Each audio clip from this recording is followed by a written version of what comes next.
तकनीकी शिक्षा संग भरें भविष्य की उड़ान, मिलेगी शिखर की राह और बढ़ेगा हमारा मान।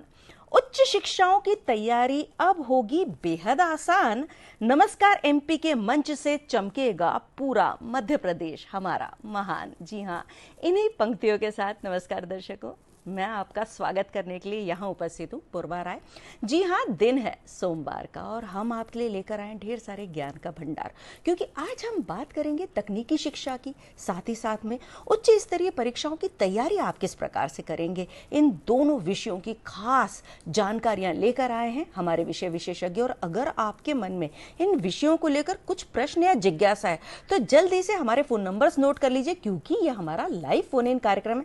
जी हाँ, 9:30 बज चुके हैं, 10:30 बजे तक हम लाइव रहेंगे। साथ ही साथ अगर आप टीवी के सामने उपस्थित नहीं है, कोई बात नहीं है, मोबाइल उठाइए, डीडीएमपी टाइप कीजिए, हम आपके सामने उपस्थित होंगे। और कॉल करने के लिए फोन नंबर्स लिख लेना बहुत जरूरी है, तो चलिए लिख लीजिए। खास है क्योंकि आज के दौर के जो हमारे बच्चे हैं, पढ़ रहे हैं, वो आगे चलकर क्या परीक्षा देंगे, किस प्रकार से अपना भविष्य बनाएंगे, इसको लेकर जो एक विषय बनता है वो बहुत खास होता है। वो है हमारा जो आज का विषय है, शिखर की राह, उच्च स्तरीय परीक्षाओं की तैयारी।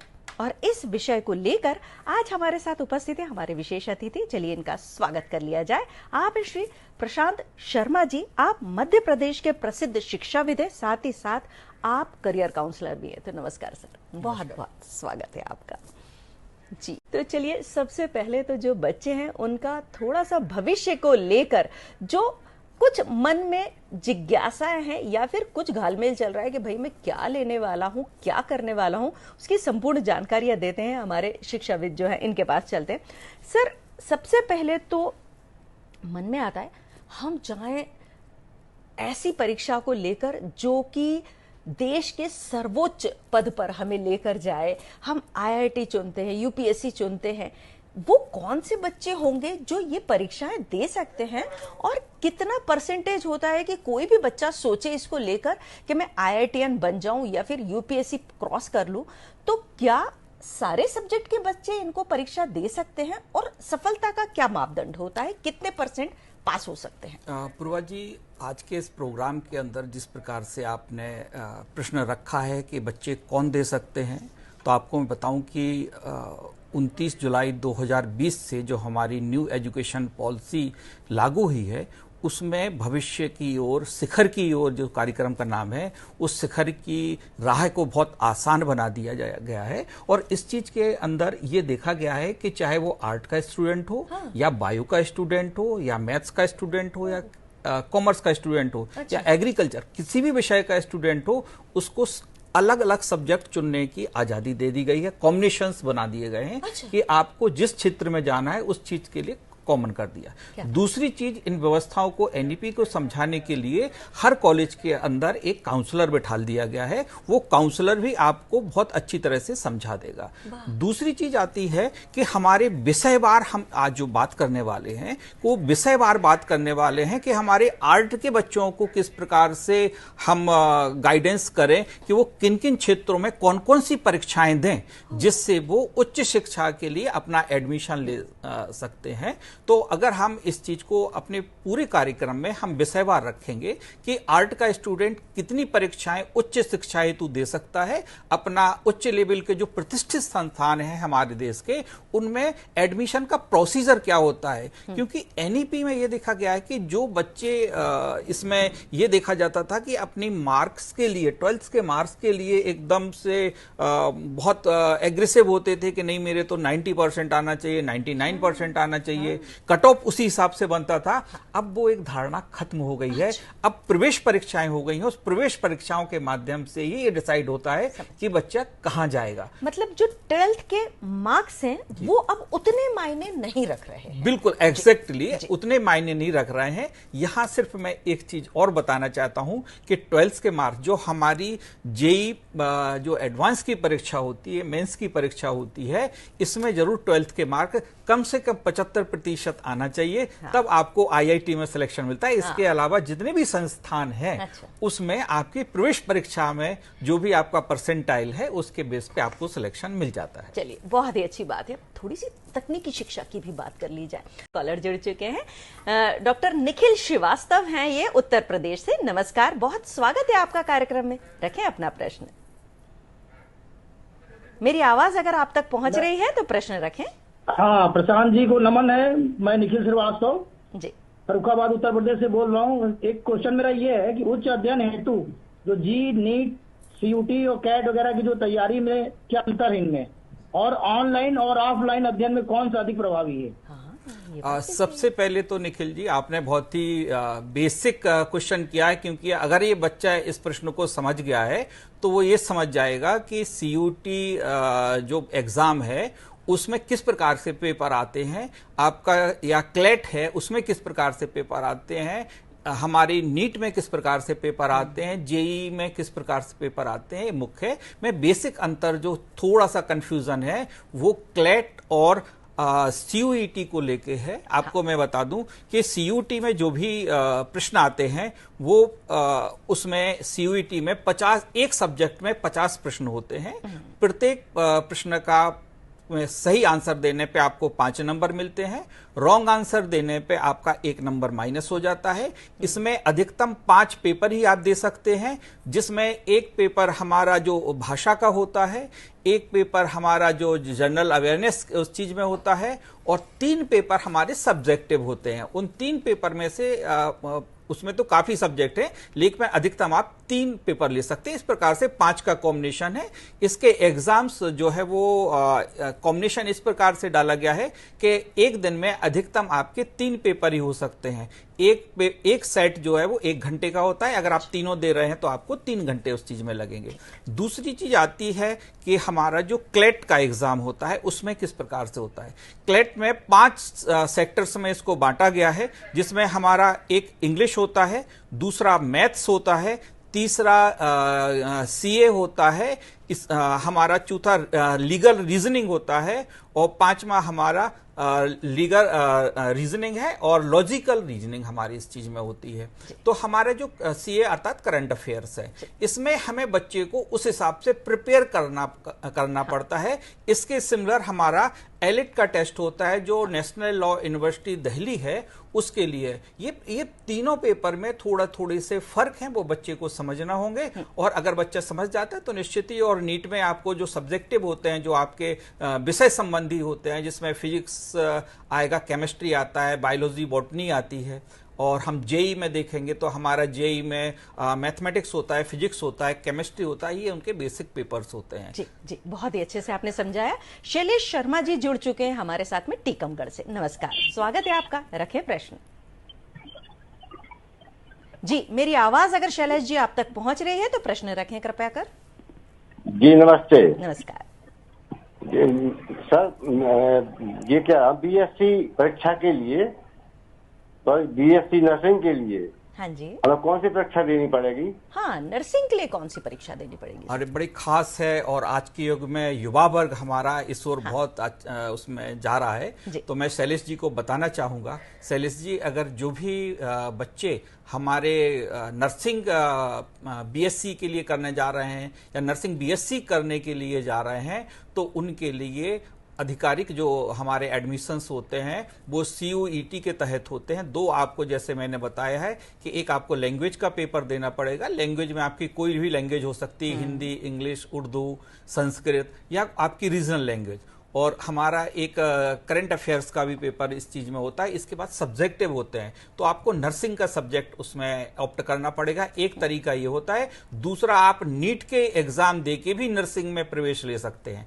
तीसरा, स्टेट वाइज आपकी रीजनिंग इसमें जो अपने अलग पेपर लेती है हर स्टेट, और उसके थ्रू भी होते हैं। तो ये हमारे 3 तरीके होते हैं कि जिसके थ्रू हम अपने उसमें करेक्शन कर सकते हैं, अपने करियर बना सकते हैं, और हम अच्छी तरह से अपने भविष्य को चुन। मन में हर बच्चे को लगता है मैं तो मैथ्स ले लूं, मैं तो साइंस ले लूं, क्योंकि वो एक बड़ा चार्मिंग सा लगता है कि हम बीएससी करेंगे, लेकिन बड़े यूनिवर्सिटीज के अंदर ये बीएससी के अंदर एडमिशन कैसे लिया जाएगा, उसके लिए कौन सी परीक्षा होगी? देखिए, अगर हमारा मैथ्स ग्रुप है तो हमें मैथ्स के लिए सबसे पहले आपको जेईई मेंस का एग्जाम देना पड़ेगा, जिसमें आपके सब्जेक्ट्स के लिए मैथ्स, फिजिक्स, केमिस्ट्री से रिलेटेड ये सारे प्रश्न पूछे जाते हैं। जब आप इसको क्रॉस करते हैं, इसमें आप इसको पास कर लेते हैं अच्छे नंबरों से, तो आपको जेईई एडवांस देने का मौका मिलता है। और इसमें भी अगर आप टॉप नंबर्स में हैं तो आपके जो उच्च संस्थान है हमारे देश के अंदर, आईआईटीज, उसमें आपको सिलेक्शन मिलता है। अच्छा। कि जिसमें आप जो है इंजीनियरिंग में आप जो इंजीनियरिंग कर सकते हैं, प्योर साइंस से कर सकते हैं, रिसर्च कर सकते हैं, डिफेंस में जा सकते हैं, डिजाइनिंग में जा सकते हैं, आर्किटेक्ट में जा सकते हैं। दूसरा तरीका होता है कि इंजीनियरिंग के के बच्चे जो है कुछ एक सीयूटी के थ्रू भी हमारे यूनिवर्सिटीज लेती हैं, स्टेट यूनिवर्सिटी लेती हैं, तो वो सीयूटी का एग्जाम करके भी जा सकती है। तीसरा हमारा IISER करके होता है, जिसमें हमारा अनुसंधान बेस्ड शिक्षा होती है, हम इसमें होते हैं। आजकल इसके भी एग्जाम्स जो है वो अलग ये संस्थान लेने लगी है। पहले हमारा जेईई एडवांस के थ्रू हो जाता था। दूसरा NEST का एग्जाम होता है, ये 5 ईयर इंटीग्रेटेड MSc प्रोग्राम होता है। तीसरा जो हमारा बिट्स SAT का प्लान होता है, जिसमें आप बिरला इंस्टीट्यूट्स में अच्छे इंस्टीट्यूट्स माना जाता है हमारे देश का, उसमें ले सकते हैं। तीसरा हमारा VIT का एग्जाम होता है, वैल्यूर इंस्टीट्यूट ऑफ मैनेजमेंट, इस चीज में भी हम जा सकते हैं। चौथा हमारा SRM JEE का एग्जाम होता है, इसके थ्रू भी आप अच्छे हमारे संस्थान में SRM इंस्टीट्यूट में एडमिशन मिल सकता है। हम NDA करके रक्षा क्षेत्र में भी जा सकते हैं। मिनट रुकना चाहूंगी, हम अपने प्रश्न पर पुनः आ जाएंगे, क्योंकि हमारे साथ हमारे कॉलर जुड़ चुके हैं। देवेंद्र जी इंदौर से। जी नमस्कार देवेंद्र जी, रखें प्रश्न। नमस्कार, मैं प्रश्न रखें जी।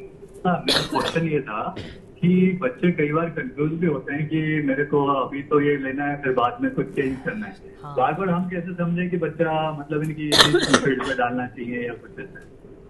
हाँ, ये वाली बात भी देवेंद्र जी बार आती है। हाँ देवेंद्र जी, बिल्कुल सही आपने प्रश्न किया है, क्योंकि आज की डेट में हमने ये खास तौर से देखा है कि बच्चा जो है कुछ समय तक कुछ सब्जेक्ट्स के लिए इंटरेस्टेड होता है और उसके बाद वो किसी दूसरे सब्जेक्ट को ऑप्ट कर लेता है। तो सामान्यतः हमें बच्चे को, जब वो बच्चा पढ़ता है तब वो बच्चे को आपको ऑब्जर्व करना बहुत आवश्यक होता है कि वो जो सब्जेक्ट पढ़ रहा है उसमें कितना खो जा रहा है, सब कुछ भूल के पढ़ रहा है कि इधर उधर ताक झांक कर रहा है कि बार बार बाथरूम जा रहा है, बार बार पानी जा रहा है। तो हम इससे ये अंदाज लगा लेते हैं कि बच्चे का इंटरेस्ट जो है इसमें नहीं है। आप जब देखेंगे, जब भी आपका अगर चहेता कोई सब्जेक्ट होगा तो आप एकदम डूब जाएंगे, ये सारी चीजें आप भूल जाते हैं कि आप किस चीज में है। तो आप बेसिक रूप से आपको ये समझना पड़ेगा कि बच्चे का इंटरेस्ट कैसे है, और इंटरेस्ट पैदा करने के लिए आपको कक्षा 7वीं 8वीं से ही प्रयास करना पड़ेगा, तब कहीं जाके आपको वो 11वीं में रिजल्ट्स मिलते हैं। अगर आपने छोटी कक्षाओं में प्रयास नहीं किया, क्योंकि जब तक हम उसको उस सब्जेक्ट के बारे में इंफॉर्मेशन नहीं देते हैं, उसको नॉलेज नहीं देते हैं, तब तक बच्चा वो सीख नहीं पाता है कि उसको सब्जेक्ट्स में बेनिफिट्स क्या हैं। उस जिस सब्जेक्ट में अगर पेरेंट, कोई खास बात होती है कि पेरेंट चाहता है कि हमारा बच्चा इस सब्जेक्ट में जाए, तो उस पेरेंट्स को ये प्रयास करना चाहिए बच्चे को कि हम उस फील्ड के बारे में बताएं, जो सब्जेक्ट आने वाला है उस चीज के अंदर जो पूछा जाने वाला है उसको उसकी जानकारी है कि या नहीं है। दूसरी चीज पे उस विषय में वो कितना पारंगत है, इसकी आप समय समय तक अगर देख रेख करते हैं, और अगर आपको अगर आवश्यकता लगती है तो आप किसी काउंसलर की भी मदद ले सकते हैं। आपको आपके शहर में भी काउंसलर मिल जाएगा, अगर नहीं मिलता है तो आपके संबंधित जो शासकीय स्कूल है उसमें भी काउंसलर रखे हैं, उनसे भी आप बात कर सकते हैं। तो ये तरीके होते हैं कि जिसमें हम अपने बच्चों को बता सकते हैं कि आपको कौन से सब्जेक्ट में कितना पारंगत होना है, ताकि हम उस सब्जेक्ट को लेके उच्च शिक्षा की ओर बढ़ सके। जी, आदि शर्मा जी जुड़ चुके हैं हमारे साथ में। जी, बहुत स्वागत है आपका, रखें प्रश्न। Thank you. नमस्ते सर, मेरा प्रश्न ये है कि अगर कोई बच्चा आर्ट एंड क्राफ्ट और ड्राइंग में अच्छा है और भविष्य में आगे उसी में कैरियर बनाना चाहता है तो वो क्या कर सकता है? देखिए आदि जी, इसमें दो हमारे गेट्स हैं जिनके थ्रू हम जा सकते हैं।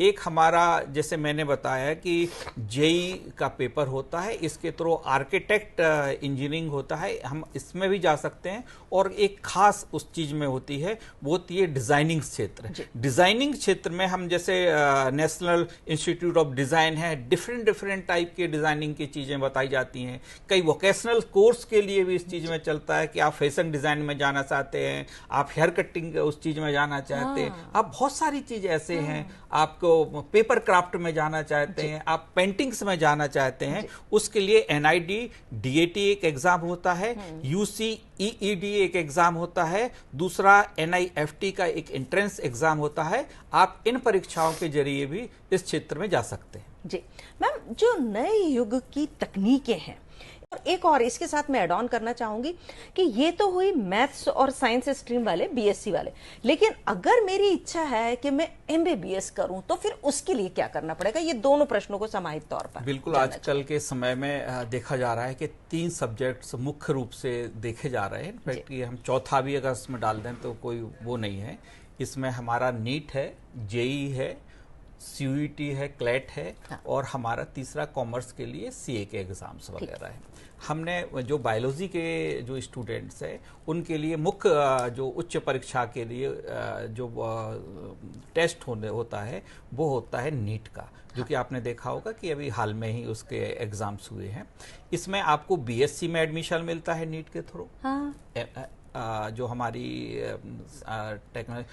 इसमें मेडिकल साइंस जो BSc होती है उसमें एडमिशन मिलता है। सबसे टॉप पे MBBS में एडमिशन मिलता है, BDS में एडमिशन मिलता है, BA MS में एडमिशन मिलता है, BH MS में एडमिशन मिलता है, BU MS में एडमिशन मिलता है, और वेटनरी साइंस में भी इसके थ्रू एडमिशन मिलता है।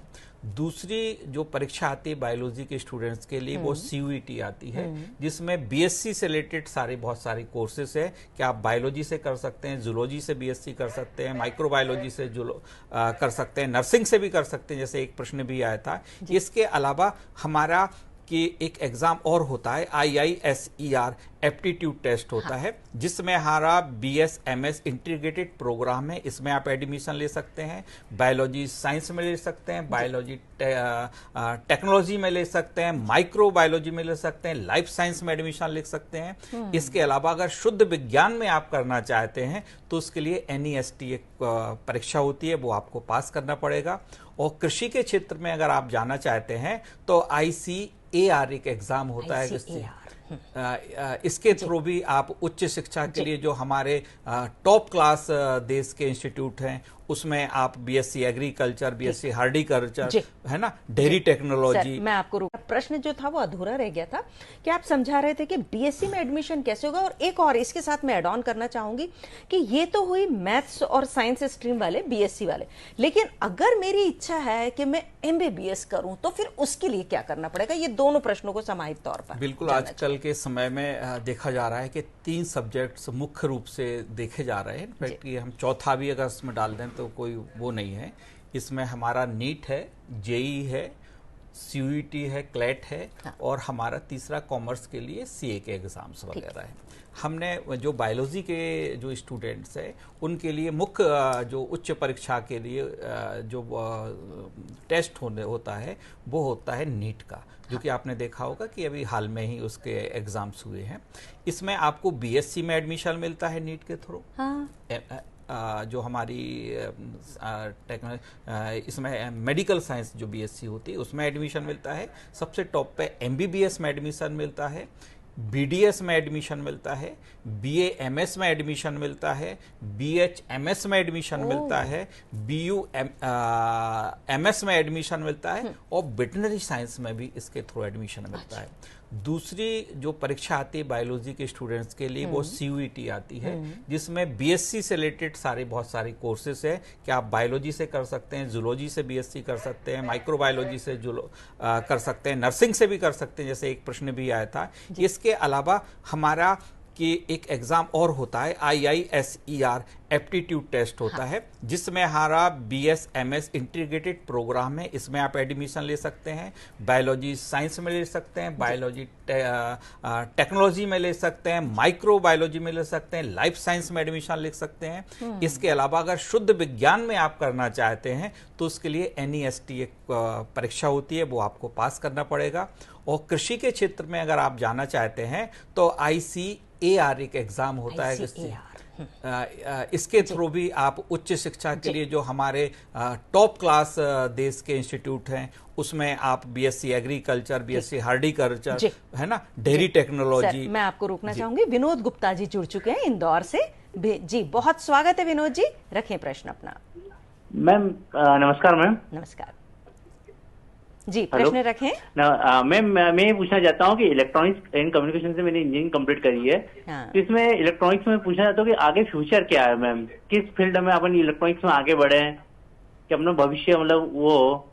जी सर, मैंने आपका प्रश्न समझा सर। अगर आपने इलेक्ट्रॉनिक्स से करी है इंजीनियरिंग तो अभी आप सेमीकंडक्टर की फील्ड में बहुत अच्छे आगे बढ़ सकते हैं, क्योंकि आप देख रहे होंगे कि पूरा जो हमारा मार्केट है वो सेमीकंडक्टर के ऊपर डिपेंड हो रहा है। जैसे वापस से मैं बात करूंगी ईवी सेक्टर, ठीक है ना, वापस से जितनी ईवी सेक्टर्स हैं सब में सेमीकंडक्टर चिप यूज हो रही है, और हमारे भारत ने बहुत बड़ा प्लांट भी अभी स्टेब्लिश हुआ है सेमीकंडक्टर का। तो आप सेमीकंडक्टर की फील्ड में आगे बढ़ सकते हैं या फिर आप रिसर्च की फील्ड में भी आगे बढ़ सकते हैं। जी बहुत ही अच्छे से आपने समझाया। जी शर्मा जी, हमारा जो प्रश्न अधूरा रह गया तो मैंने आपको बताया था डेयरी टेक्नोलॉजी में जाते हैं, बहुत ज़्यादा डेवलप हो रहा है। फिशरीज साइंस में आप एडमिशन ले सकते हैं ICAR के द्वारा। हमारे इसके अलावा आप फूड टेक्नोलॉजी, जिसमें सॉसेस बनाना, फूड को प्रिजर्व करना आता है, आप कैसे उस चीज़ के लिए कर सकते हैं, इसमें जा सकते हैं। हमारे फार्मा में भी बहुत ज़्यादा हो जाए, दवाइयों को कैसे बनाना है, तो फार्मा का भी एग्जाम होता है, आप फार्मा क्षेत्र में भी जा सकते हैं। जैसे हमारा भी फार्मा होता है, डिप्लोमा फार्मा होता है, इसमें हम CUT के भी थ्रू भी जा सकते हैं। इस चीज के लिए हमारे पास double entry new education policy के अंदर। इसके बाद एक नर्सिंग फील्ड भी आता है कि हम नर्सिंग फील्ड में भी अपने एडमिशन ले सकते हैं। तो इस प्रकार से बहुत सारे ऐसे फील्ड क्षेत्र हैं जिसमें हमारे बच्चे उच्च शिक्षा के लिए संबंधित एग्जाम, यहाँ पे बस समझना ही है कि आपको जिस फील्ड में जाना है उसके लिए सुइटेबल एग्जाम कौन सा देना है, वो जरूरी है। मैम, जो हमारी आज की तकनीकी शिक्षा है, क्या हम वैश्विक स्तर की जो प्रतियोगिता परीक्षा है डिपार्टमेंट में, क्या बात है, बहुत ही अच्छा है। जी सर शर्मा जी, CUET और क्लैट का अंतर। तो आपको बता दूं कि CUT में एक सेक्शन जो है वो 50 क्वेश्चंस आते हैं एक सेक्शन के अंदर, और इसमें एक क्वेश्चंस के लिए सही जवाब के लिए आपको 5 नंबर दिए जाते हैं, और गलत जवाब के लिए आपको 1 नंबर इसमें माइनस कर लिया जाता है। अब आप आते हैं क्लैट के ऊपर। क्लैट में कॉमन लॉ एंट्रेंस टेस्ट हमारा ये है, एडमिशन टेस्ट इस चीज में है, जिसमें हमारे देश के सर्वोच्च जो संस्थान हैं जो हमारे लॉ कराते हैं, जैसे BA LLB कराते हैं, BBA LLB कराते हैं, आजकल BSc LLB भी होने। ये कॉम्बिनेशन जो हमारी नई शिक्षा नीति के अंतर्गत आए हैं, इसका जो एंट्रेंस टेस्ट होता है इसमें सिंगल एक ही पेपर होता है, और इसमें 5 सेक्शन में इसमें बांटा जाता है। इसमें हमारा एक भाषा का आएगा, इंग्लिश आती है आपको, हमारी QT आती है, क्वांटिटेटिव टेक्निक्स आते हैं जिसमें मैथ्स पूछी जाती है, बेसिकली कक्षा 8वीं से 10वीं तक की। इसमें करंट अफेयर्स जो जुड़े हुए होते हैं, इसमें लॉजिकल रीजनिंग जुड़ी हुई होती है, और इसमें 5वां जो चीज होती है वो लीगल रीजनिंग जुड़ी होती है। इसमें आपको इन विषयों को तैयार करके परीक्षा देनी पड़ती है, जिसमें आपको क्वेश्चंस 120 आते हैं टोटल पेपर के अंदर, कि वहां पर आपको एक सेक्शन में 50 आते हैं। अच्छा, है ना। आप अगर मैक्सिमम 3 पेपर दे सकते थे CUT में, यहाँ पर सिर्फ एक ही पेपर आपको देना, उसी में सारे 5 चीजें समाहित हैं। और इसमें 120 क्वेश्चन आते हैं, 2 घंटे का टाइम होता है इसमें, और CUT में हर पेपर के लिए 1-1 घंटे का टाइम होता है, तो मैक्सिमम वो 3 घंटे का हो सकता है, ये 2 घंटे का होता है, 120 मिनट का होता है। राइट आंसर करने पे आपको +1 नंबर दिया जाता है, और रॉन्ग आंसर करने पे 0.25 नंबर काट लिए जाते हैं। तो इस प्रकार से आपके देश के जो सर्वोच्च लॉ कॉलेज है, NLUI इनको हम बोलते हैं, नेशनल लॉ इंस्टीट्यूट यूनिवर्सिटीज जो है, इसमें मिलता है। तो आपको इसमें जैसे इनका क्रम होता है उसी के अंदर पे आपको कॉलेज मिलते हैं। और आपको ये बता दूं कि जितने भी अन्य प्राइवेट कॉलेज हैं